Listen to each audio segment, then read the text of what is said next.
Good morning my friends, કેમ છો બધા વિદ્યાર્થીઓ? મજામાં ને? આપણે ત્રીજો પાઠ શરૂ કરી દીધો છે, ધાતુ અને અધાતુવાળો. તમને મજા આવતી હશે આ પાઠની અંદર, બરાબર ને?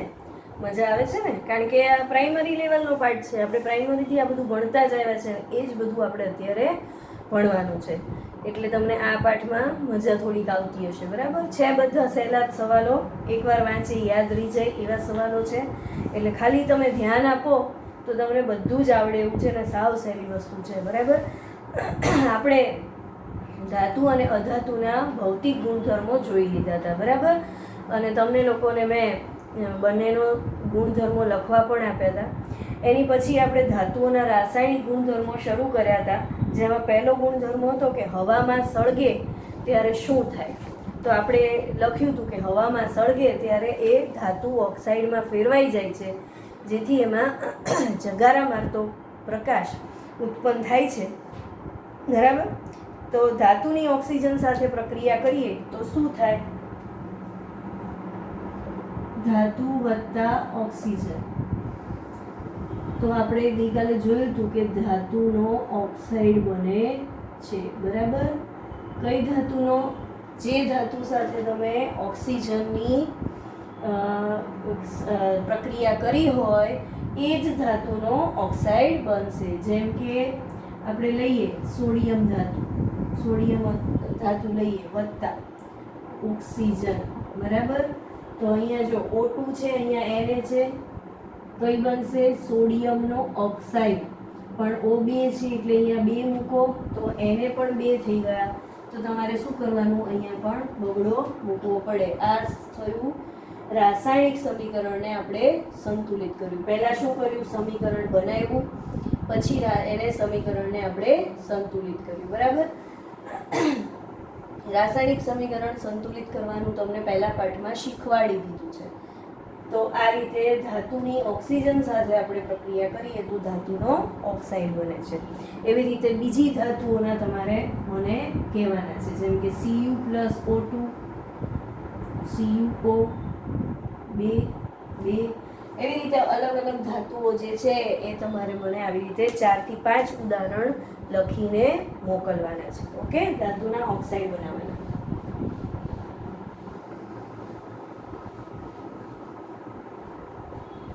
એની પછી આપણે બીજો ગુણધર્મ જોઈએ કે ધાતુની પાણી સાથે આપણે પ્રક્રિયા કરીએ તો શું થાય. પાણીમાં મોટાભાગે ધાતુ ઓગળતી નથી, બરાબર. કોપર ઓક્સાઇડ હાઇડ્રોક્લોરિક એસિડ સાથે પ્રક્રિયા કરે છે તો શું બને છે? કોપર ઓક્સાઇડ હાઇડ્રોક્લોરિક એસિડ સાથે, જો કોપર ઓક્સાઇડ HCl સાથે પ્રક્રિયા કરે તો શું બને? તો ક્ષાર બનશે. આ Cu જે છે Cl ની સાથે જોડાઈ જશે, બરાબર, વત્તા H. પણ એકલો અહીંયા આગળ Cl2 છે એટલે અહીંયા બગડો થશે, બરાબર. તો સમીકરણ સંતુલિત કર્યું. શું બને છે?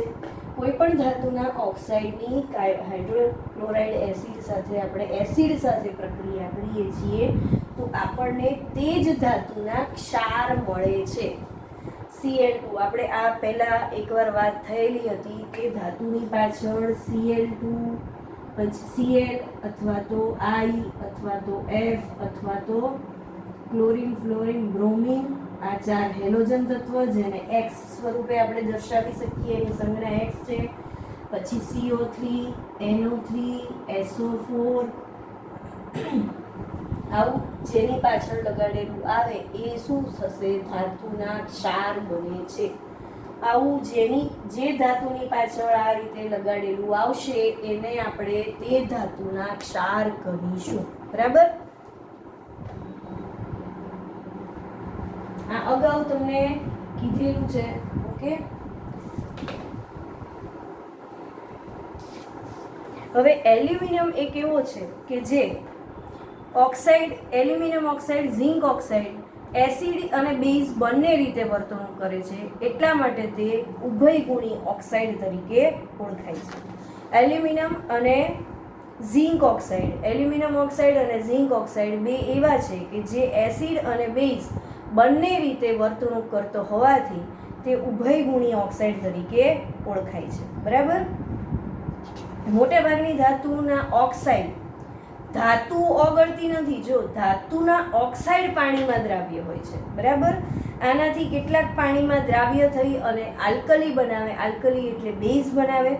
સોડિયમ ઓક્સાઇડ, પોટેશિયમ ઓક્સાઇડ પાણીમાં દ્રાવ્ય થઈ અને આલ્કલી બનાવે. કઈ રીતે જોઈએ? કેટલીક ધાતુ જેમ કે N પાણીની અંદર દ્રાવ્ય થઈને શું બનાવશે? તો કે NaOH. આમાંથી OH આમાં આવતો રહ્યો, 1/2H2 એકલો H વધ્યો. બરાબર. NaOH આવી ગયો. આમાં એક H વધ્યો, એક H નું અસ્તિત્વ નથી, એટલા માટે આપણે આવી રીતે દર્શાવવું પડે. બરાબર. તો તમને શું મળે છે? NaOH. એ શું છે? બેઝ છે. જેની પાછળ OH હોય એ શું થશે? બેઝ થશે. બરાબર. બેઝની ને એસિડની આપણે વ્યાખ્યાઓ કરેલી છે. આપણે જે બીજો પાર્ટ ચલાવ્યો એમાં પાણીમાં ઓગાળતા OH નું આયનીકરણ થાય ત્યારે OH માઇનસ છૂટો પડે તો શું કહેવાય? બેઝ કહેવાય. અને પાણીમાં પદાર્થના જલીય દ્રાવણનું આયનીકરણ કરીએ ત્યારે H+ આયન છૂટો પડે તો એ શું બને છે? એસિડ બને છે. એટલે કેટલીક ધાતુ એવી છે કે જેને પાણી સાથે પ્રક્રિયા કરીએ તો શું બને છે? આલ્કલી. આલ્કલી એટલે બેઝ. જેમ કે પોટેશિયમ, એમાં પણ સેમ આવું જ આવશે. બરાબર. એ પણ બેઝ બનાવે છે. ઓક્સિજન સાથે સમાન દરે પ્રક્રિયા બધી જ ધાતુઓ નથી કરતી. એટલે દરેક ધાતુઓ ઓક્સિજન સાથે પ્રક્રિયા કરે અને તરત જ તે ઓક્સાઇડ બનાવી અને એ કાટ ખવાવાનું શરૂ કરે એવું હોતું નથી. એ લોકોનો દર કેવો છે? થોડો વધઘટ. કેટલીક ધાતુ એવી છે કે તે જલ્દીથી ઓક્સિજન સાથે સંયોજાઈ જાય, કેટલીક ધાતુ એવી છે કે જેને ઓક્સિજન સાથે સંયોજાતા વાર લાગે, અને કેટલીક જે એવી છે કે જે ઓક્સિજન સાથે બિલકુલ સંયોજાતી નથી. એવી કઈ છે? સોનું અને પ્લેટિનિયમ. બરાબર. ઓક્સિજન પ્રત્યે પ્રતિક્રિયાત્મકતા દર્શાવે છે. પોટેશિયમ અને સોડિયમ તીવ્ર પ્રક્રિયા કરે છે. એને આપણે ખુલ્લામાં રાખીએ કે તરત જ તે શું થઈ જાય છે? સળગી ઉઠે છે, જે આપણે ગઈકાલે વાત થઈ હતી. એટલા માટે તેને સુરક્ષિત રાખવા અને આગ ન પકડે એની માટે એને કેરોસીનમાં ડુબાડીને રાખવામાં આવે છે. સામાન્ય તાપમાને મેગ્નેશિયમ, એલ્યુમિનિયમ, ઝિંક, સીસુ એની સપાટીઓ ઓક્સાઇડના પાતળા સ્તર વડે ઢંકાઈ જાય છે. એટલે રક્ષણાત્મક ઓક્સાઇડનું સ્તર ધાતુનું વધારે ઓક્સિડેશન થતું અટકાવે છે. બરાબર. ઓક્સિડેશન થવું એટલે શું? બધાને ખબર છે હવે. કાટ ખવાવું, ક્ષારણ થવું. લોખંડને ગરમ કરતાં તે સળગતું નથી, પણ લોખંડના ભૂકાને બર્નરની જ્યોતમાં નાખતા તે તીવ્રતાથી સળગે છે. અને કોપર સળગતું નથી, પણ ગરમ ધાતુ પર કાળા રંગનું કોપર ઓક્સાઇડનું સ્તર બાજી જાય છે. ચાંદી અને સોનું ઊંચા તાપમાને પણ ઓક્સિજન સાથે કોઈ જાતની પ્રક્રિયા કરતું નથી. બરાબર. એનોડીકરણ એટલે શું? એલ્યુમિનિયમના ઓક્સાઇડનું જાડું પડ બનવાનો પ્રક્રમ બને, જાડું પડ બને. એટલે એલ્યુમિનિયમ ઓક્સિજન સાથે સંયોજાય એટલે શું બનશે? Aluminium oxide. બરાબર. તો એલ્યુમિનિયમ ઓક્સાઇડ બન્યું, એનું જાડું પડ જ્યારે હવામાનના સંપર્કમાં આવે ત્યારે ઓક્સિજનનું પાતળું સ્તર તૈયાર થાય અને પછી એલ્યુમિનિયમ ઓક્સાઇડનું જે આખું સ્તર છે એ બને, જે એની ઉપર આવી જાય, ઓક્સિડેશનનો પ્રતિકાર કરે. એટલે તે કાટ ખવાતું નથી. કેમ નથી ખવાતું કાટ? એલ્યુમિનિયમ કાટ નથી ખવાતું એટલા માટે હવે જે નવું કન્સ્ટ્રક્શન જે છે બિલ્ડિંગનું, એની અંદર હવે જે તાર નાખવામાં આવે છે, વિદ્યુતના તારની લાઈનો, એમાં એલ્યુમિનિયમના તારનો ઉપયોગ કરવામાં આવે છે, જેથી એને વારે વારે આપણે બદલવું પડે નહીં. કેમ? તો કે એ કાટ ખવાતું નથી એટલા માટે. અને બીજું પણ એનું કારણ છે કે તેનું ગલનબિંદુ કેવું છે? ઊંચું છે. ગઈકાલે આપણે વાત કરી હતી. કેટલું છે? 2348°C છે એલ્યુમિનિયમનું ગલનબિંદુ. બરાબર.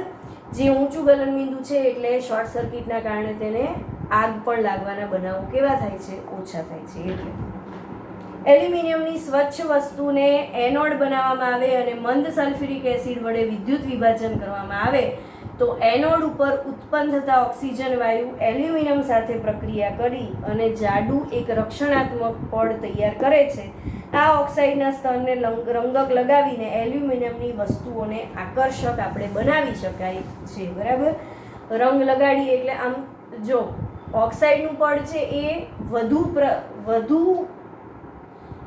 કાટ ખવાવા તરફ જતું નથી, વધુ રક્ષણ કરે છે, વધુ એકદમ ઓક્સાઇડનું પડ બની જાય છે, પાતળું સ્તર બને પછી એની પર પાછું બીજું સ્તર બની જાય, એટલે ઓક્સાઇડનું જાડું પડ બની જાય છે. એટલે તે એલ્યુમિનિયમ અને હવાની બંનેનો સંપર્ક જે છે સંપર્કની વચ્ચે શું આવી ગયું? પડ આવી ગયું ઓક્સાઇડનું, જેથી તે કાટ ખવાતું નથી. બરાબર.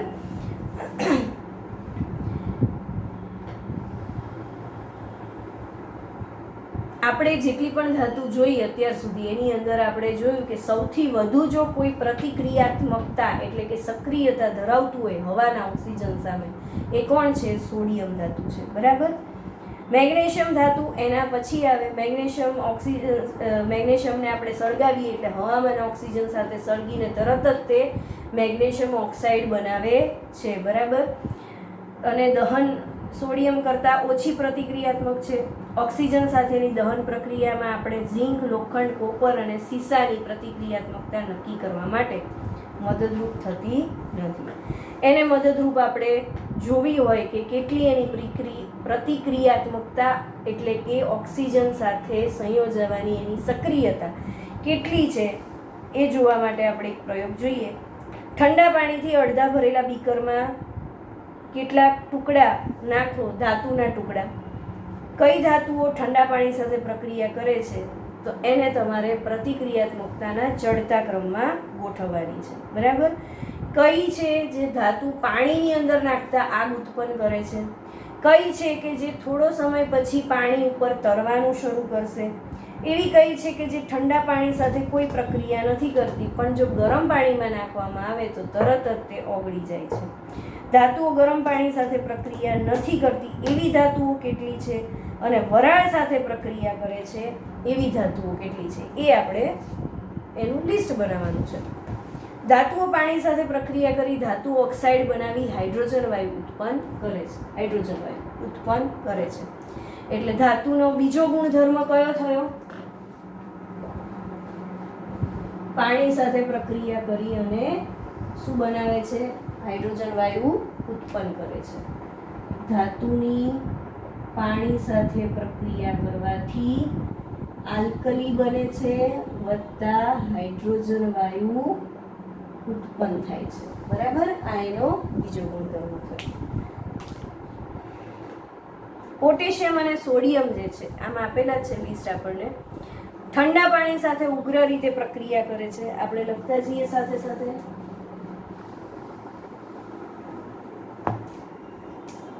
સંજ્ઞાઓ લખશું. પોટેશિયમ અને સોડિયમ અને પોટેશિયમ ઠંડા પાણી સાથે તીવ્રતાથી પ્રક્રિયા કરે છે.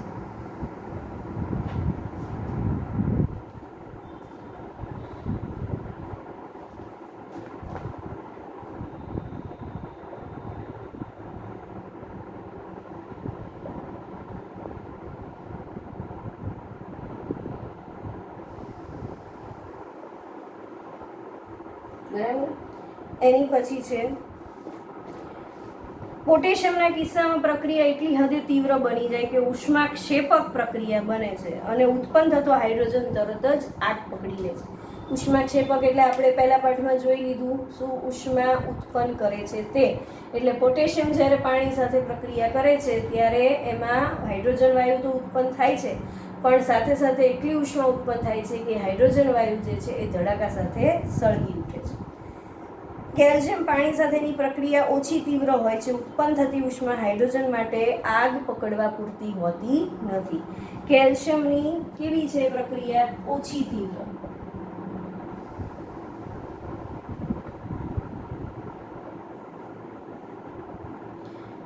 કેલ્શિયમ સપાટી પર તરી આવે છે.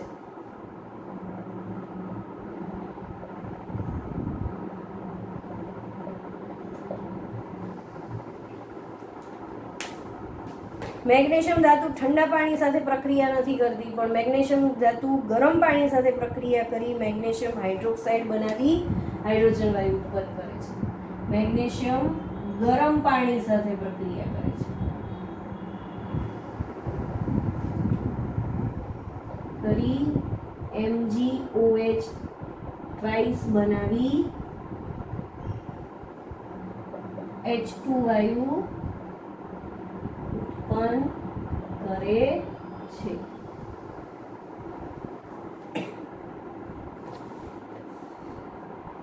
હાઇડ્રોજન વાયુ બનાવે અને સપાટી પર હાઇડ્રોજન વાયુ પરપોટા ચીપકવાથી તરવાનું શરૂ થાય છે. એટલે જ્યારે મેગ્નેશિયમ ઓક્સાઇડ બનાવે છે, MgOH2 બનાવે ત્યારે જે હાઇડ્રોજન ઉત્પન્ન થાય છે સપાટી પર તરતો હોય છે. એલ્યુમિનિયમ, લોખંડ, ઝીંક જેવી ધાતુઓ ઠંડા કે ગરમ પાણી સાથે પ્રક્રિયા નથી કરતું, પણ વરાળ સાથે પ્રક્રિયા કરે છે. એલ્યુમિનિયમ, ઝીંક અને લોખંડ જેવી ધાતુ કોની સાથે પ્રક્રિયા કરે છે? લોખંડ, ઝીંક જેવી વરાળ સાથે.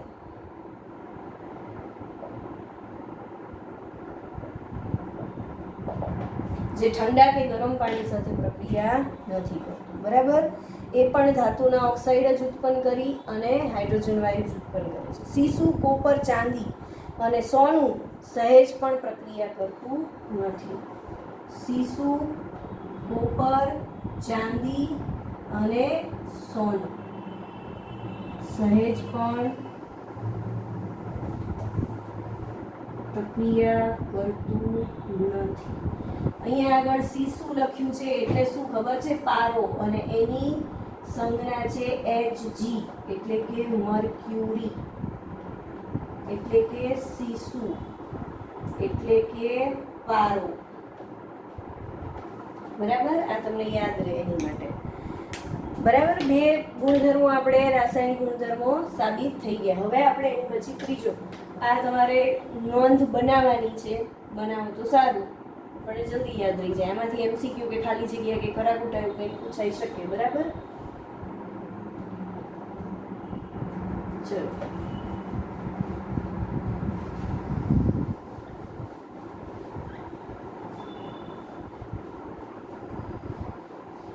એ તો તમે વિડીયોની સાથે સાથે લખો તો જ મેળ પડે. જેમ લખતી જાઉં ને એમ સાથે સાથે તમે લખો તો જ સરખી રીતે થાય. ધાતુ એસિડ સાથે પ્રક્રિયા કરે ત્યારે શું થાય? ધાતુ વત્તા એસિડ શું બને? હમણાં જ આપણે જોયું. ધાતુ વત્તા એસિડ શું થશે? MgCl2 વત્તા હાઇડ્રોજન વાયુ ઉત્પન્ન થવાનો જ છે. પણ તે જ ધાતુનો શું બને છે? ક્ષાર બને છે. બરાબર? હાઇડ્રોજન વાયુ તો આપે જ છે, પણ તે ધાતુનો ક્ષાર બને છે અને હાઇડ્રોજન વાયુ ઉત્પન્ન થાય છે.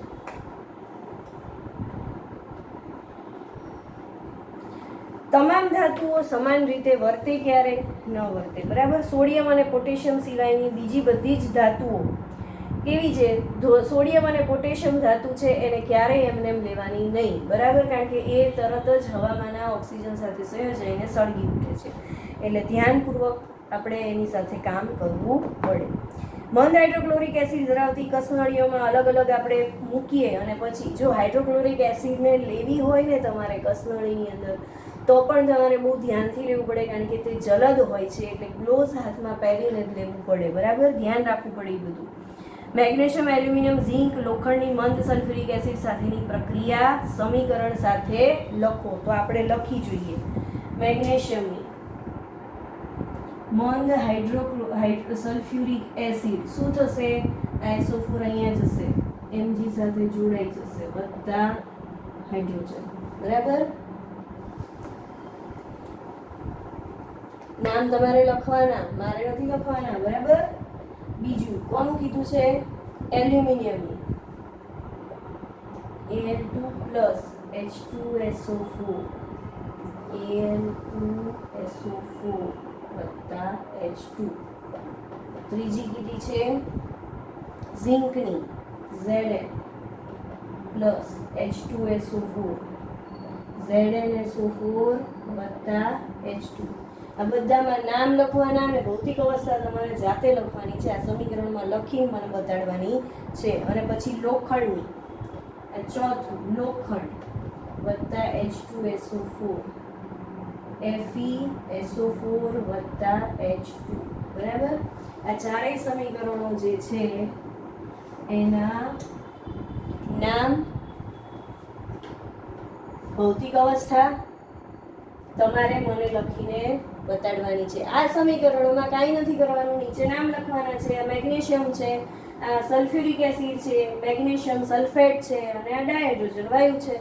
બસ આ જ રીતે નીચે નામ લખવાના છે. તમને સંજ્ઞાઓ કેટલી આવડે છે ને સમીકરણો બનાવતા મેં પહેલા પાઠમાં શીખવાડ્યા હતા, સૂત્રો બનાવતા મેં પહેલા પાઠમાં શીખવાડ્યા હતા, તો કેટલું આવડે છે એ તો જોવું પડે ને, બરાબર. ચલો, એની પછીનો ચોથો ગુણધર્મ, ધાતુઓ અન્ય ધાતુના ક્ષારના દ્રાવણ સાથે કેવી રીતે પ્રક્રિયા કરે છે, બરાબર.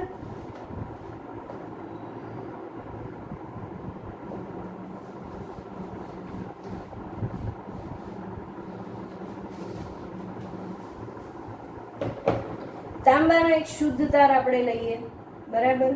એની અંદર લોખંડની એક ખીલી મૂકીએ, આપણે કરીએ પ્રયોગ. 2 ટેસ્ટ ટ્યુબ મેં લીધી છે, એને અહીંયા એક સાથે જોડેલું છે. આની અંદર Cu+2, આની અંદર Fe+2, એટલે કે આ લોખંડનો અને આ તાંબાનો. આની અંદર આપણે એક આયર્ન સલ્ફેટનું દ્રાવણ આમાં ભરીશું, બરાબર. અને અહીંયા કોપર સલ્ફેટ. લોખંડની ખીલી છે જે જગ્યાએ, ત્યાં આગળ CuSO4 નું એટલે કોપર સલ્ફેટનું દ્રાવણ ભરીશું. અને કોપરની ખીલી છે જે જગ્યાએ, ત્યાં આગળ આયર્ન સલ્ફેટ એટલે FeSO4 નું દ્રાવણ આપણે ભરીશું. હવે આની અંદર શું થશે એ જોઈએ આપણે, કે જ્યારે તાંબાનો તાર જે છે, જે આપણે અહીંયા મૂક્યો, આ તાંબાનો તાર, બરાબર, એની અંદર આ આયર્ન સલ્ફેટ છે એ આખું આ આયર્ન સલ્ફેટને વિદ્યુત આપે ને એટલે એ આવી રીતે છૂટવું પડે, બરાબર. એમ સેમ એવું કોપર સલ્ફેટમાં પણ આવું, જ્યારે એને વિદ્યુત આપે એટલે એ આવી રીતે છૂટવું પડી જાય, અલગ પડી જાય આખું, બરાબર. તો અહીંયા જે દ્રાવણ છે એ દ્રાવણમાં શું છે તો કે Cu છે, એટલે આ જે છે એ આખો શું બની જશે, Cu+2 આની ઉપર જમા થઈ જશે. આમાંથી Cu+2 છૂટો પડશે CuSO4 માંથી, અને એ Cu આખો Fe ઉપર જમા થઈ જશે, એટલે લોખંડની ખીલી છે એ તાંબાની ખીલી બની જશે. અને તાંબાની ખીલી છે એ કેવી બની જશે, લોખંડની બની જશે ને, બરાબર. તો બનશે કે નહીં બને, નહીં બને. લોખંડની તાંબાની બની જશે, પણ તાંબાની છે એ લોખંડની નહીં બને. કેમ તો કે લોખંડ જે છે એ તાંબા કરતાં કેવું છે, ઓછું સક્રિય છે, એટલે લોખંડની ઉપર તાંબુ જે છે એનું આવરણ ચડી શકે છે, પણ તાંબા ઉપર લોખંડનું આવરણ નથી ચડી શકતું. કેમ તો કે આ છે એની સક્રિયતા તાંબા કરતાં ઓછી છે, બરાબર.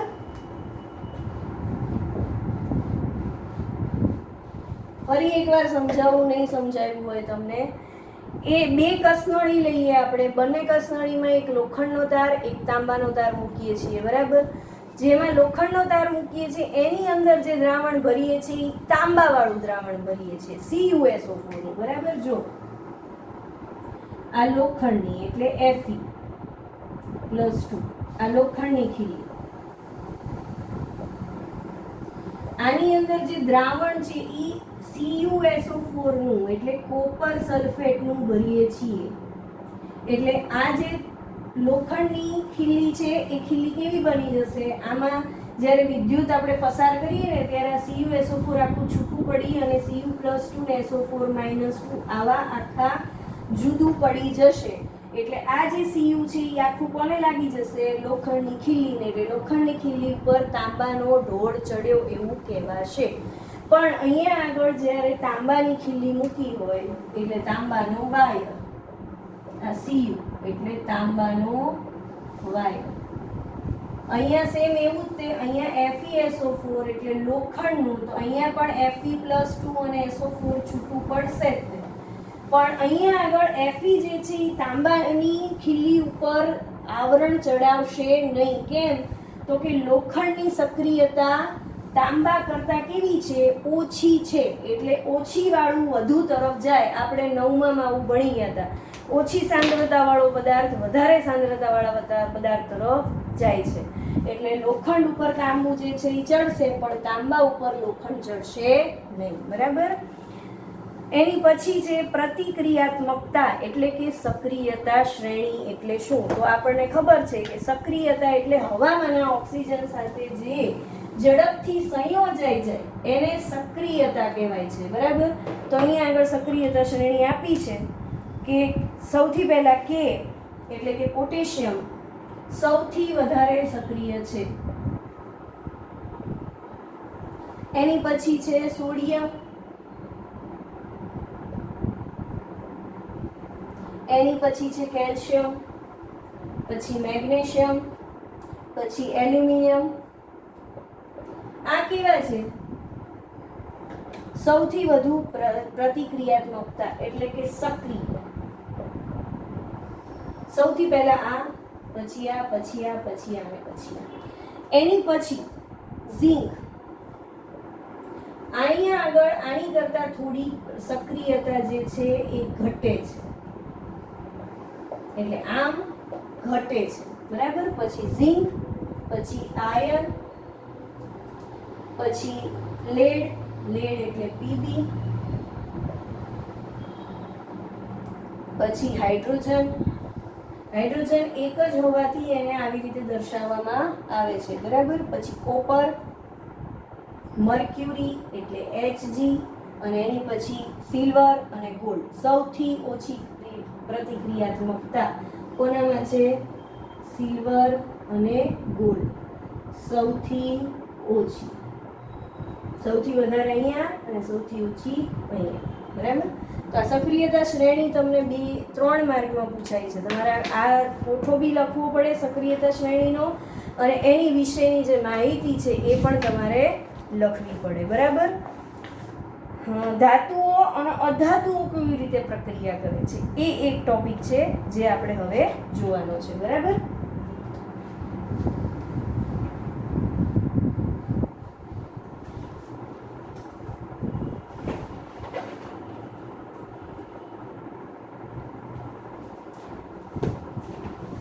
ધાતુઓ અને અધાતુઓ કેવી રીતે પ્રક્રિયા કરે છે એટલે એની પછી જે છે એ આપણે ઇલેક્ટ્રોન રચના ઉપર જવાનું છે. જે ઇલેક્ટ્રોન રચના આપણે શીખવાડી હતી સૌથી પહેલા લેક્ચરમાં. બરાબર. એટલે એ બરાબર તમે યાદ કરી લેજો. આપણે એ નેક્સ્ટ લેક્ચરમાં જોશું ધાતુઓ અને અધાતુઓ બંને એકબીજા સાથે કેવી રીતે પ્રક્રિયા કરે છે. બરાબર. અને નિષ્ક્રિય કેવી રીતે બને છે એ આપણે જોઈ લીધું છે. એ જે ઇલેક્ટ્રોન નથી આપતા, નથી લેતા, એટલે નથી ગુમાવતા, નથી મેળવતા, એવા જે તત્વો છે કે જે કેવા છે? જેને ઇલેક્ટ્રોનની ભાગીદારી કરે છે એ કેવા છે? અર્ધધાતુ. અને જેની કક્ષકો સંપૂર્ણપણે ભરાઈ ગઈ છે, જેને કોઈ ઇલેક્ટ્રોનની જરૂર નથી, લેવાની દેવાની કશી જ જરૂર નથી, એની ભાગીદારીની પણ જરૂર નથી, એવા જે છે જેની કક્ષકો ફૂલ ભરાયેલી છે એવા નિષ્ક્રિય તત્વો તરીકે ઓળખાય છે. બરાબર. તો એ આપણે આગળ જોવાનું છે.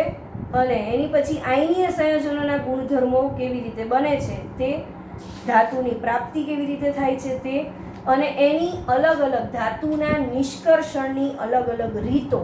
નિષ્કર્ષણ એટલે શુદ્ધ ધાતુ મેળવવાની અલગ અલગ રીતો આપણે જોવાની છે. કારણ કે ધાતુઓ હંમેશા કોકની ને કોકની સાથે અશુદ્ધિઓ સાથે સંયોજાયેલી જ હોય છે. એ કોઈ દિવસ એકલી તમને મળતી નથી. એટલે એને કેવી રીતે શુદ્ધ રીતે મેળવવી એની કેટલીક રીતો છે એ આપણે જોશું નેક્સ્ટ લેક્ચરમાં. Okay. Till then stay home, stay safe. Thank you.